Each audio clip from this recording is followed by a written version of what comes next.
A great start to our week with sunshine and warm temps. Hold on to those memories of today's weather. We may be needing them as the week goes on. Depending on where you live in the valley, there could be serious trouble moving our way. Let's find out what's happening in the area and what's going on with Hutch, who's over in the Weather Center. Hutch? Hey, Mike, Andrea, I got to tell you today, absolutely beautiful conditions as seen here on our Valley Skycam. Nary a cloud to be seen, and it's certainly worth soaking up after all of our gray and wet weather. But late in the week, we have a potential storm working its way toward the region.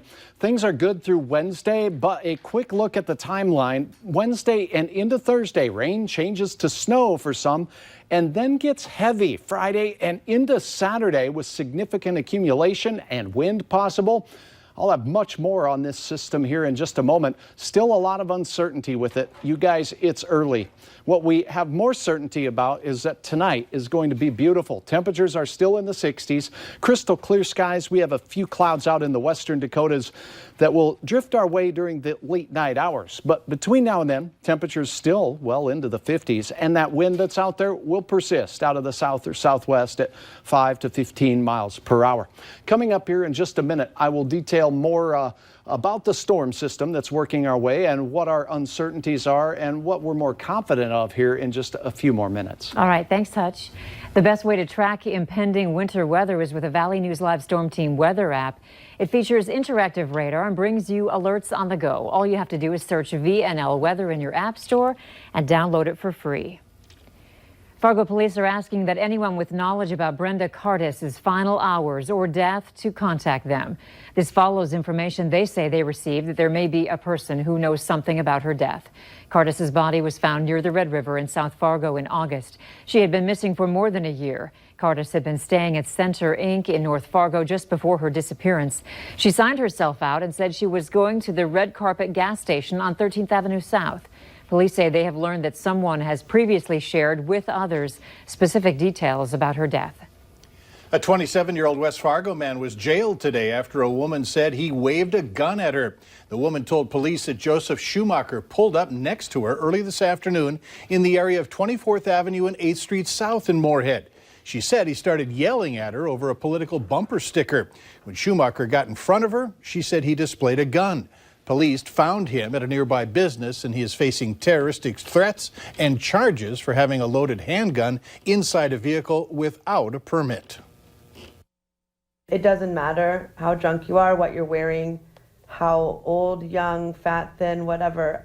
You shouldn't be assaulted in a safe ride home. Amid lawsuits alleging negligence, Uber and Lyft are rolling out new safety features to protect passengers. But two Fargo women say they recently had uncomfortable experiences with their drivers. Valley News Team's Joshua Pagero spoke to them, who say the ride-sharing companies are failing customers. Melissa Weeks was taking a late-night Uber from Dilworth to Fargo.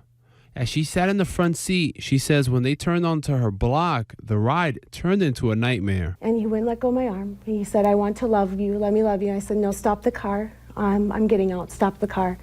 And he said, "No, I'm bringing you to your house." And I said, "No, you're not." And I ripped my arm away and I jumped out of the car. Weeks immediately reported to Uber and called police. It was shocking, extremely upsetting, because, yeah, this is supposed to be my safe ride.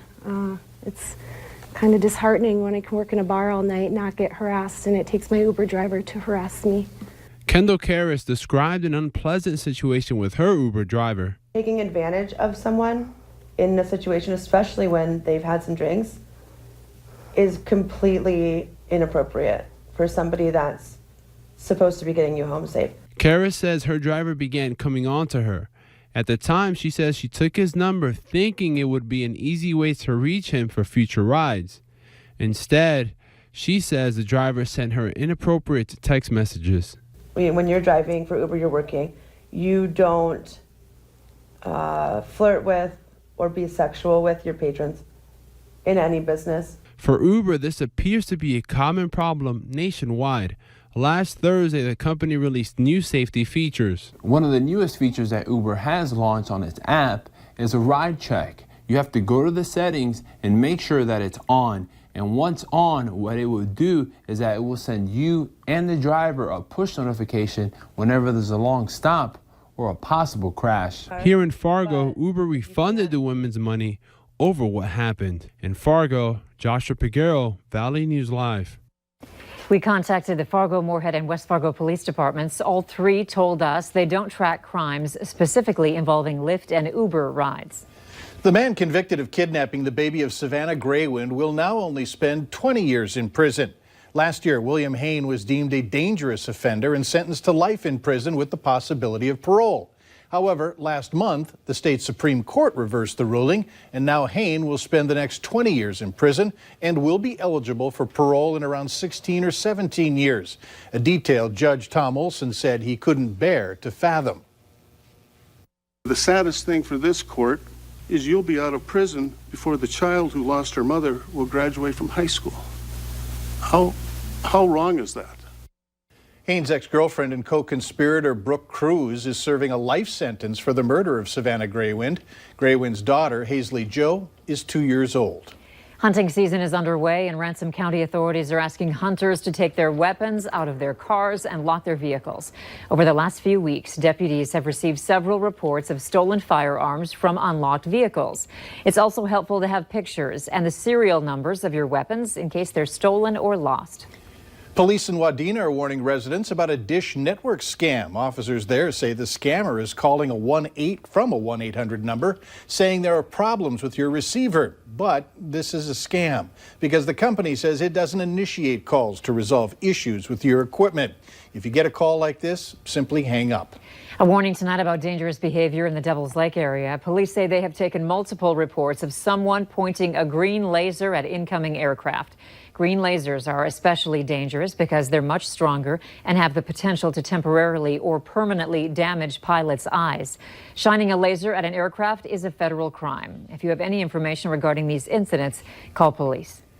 Last year, 6 people in our area died after their cars crashed into deer. Another 26 people were hurt. So far this year, in the span of just 1 month, there have been 50 car crashes involving deer. And troopers are asking drivers to watch out for the animals, especially around dusk and dawn. And they say if you see one, slow down and honk.